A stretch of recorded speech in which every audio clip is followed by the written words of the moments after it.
Congress party से इस्तीफा देकर अपनी खुद की नई पार्टी बनाने वाले शानदार नेता गुलाम नबी आज़ाद को लेकर चर्चाएं जोरों पर थी। तो इन्हीं चर्चाओं के बीच हिस्सा बने उनके बेटे सद्दाम नबी आज़ाद। जी हां, आपको बता दें, जम्मू कश्मीर में एक तरफ चुनावी चर्चा का बिगुल बजता नजर आ रहा है, तो वहीं दूसरी तरफ गुलाम नबी आज़ाद के बेटे सद्दाम नबी आज़ाद एक्टिव पॉलिटिक्स में शामिल हुए हैं।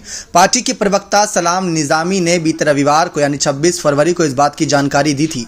आपको बता दें, सद्दाम जो 41 साल के हैं, उनके पिता आज़ाद पार्टी के वरिष्ठ नेताओं की मौजूदगी में रविवार को निगिन क्लब में पार्टी के युवा सम्मेलन में देखा गया। हालांकि वो पार्टी नेताओं के साथ मंच पर तो रहे, लेकिन उन्होंने सम्मेलन को संबोधित नहीं किया। वो कश्मीर घाटी में पहली बार किसी सार्वजनिक कार्यक्रम में दिखे।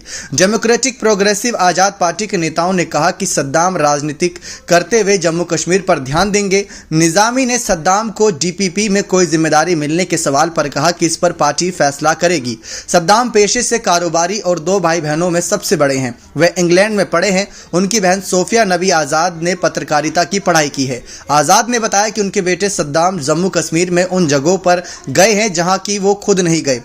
यह सीखने का तरीका है। उन्होंने ट्वीट करके सद्दाम के राजनीति में आने को लेकर खुशी भी जताई थी।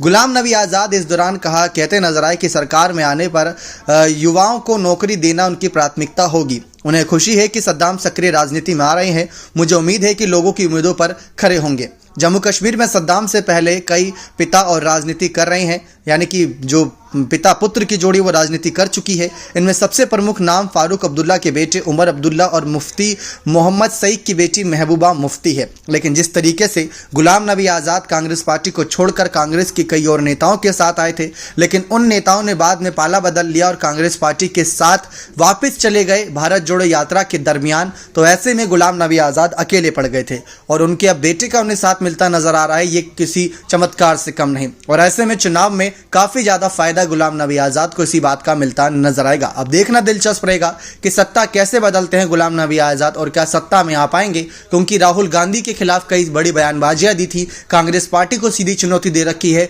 बीजेपी ने भी इन्हें आने का ऑफर दिया था, लेकिन वो भी उन्होंने ठुकरा दिया और खुद की नई पार्टी बनाई, डेमोक्रेटिक प्रोग्रेसिव पार्टी। अब देखते हैं उसके बाद इनका क्या फैसला रहने वाला है। बने रहिए चैनल के साथ। ऐसी और तमाम जानकारियों के लिए बहुत बहुत धन्यवाद।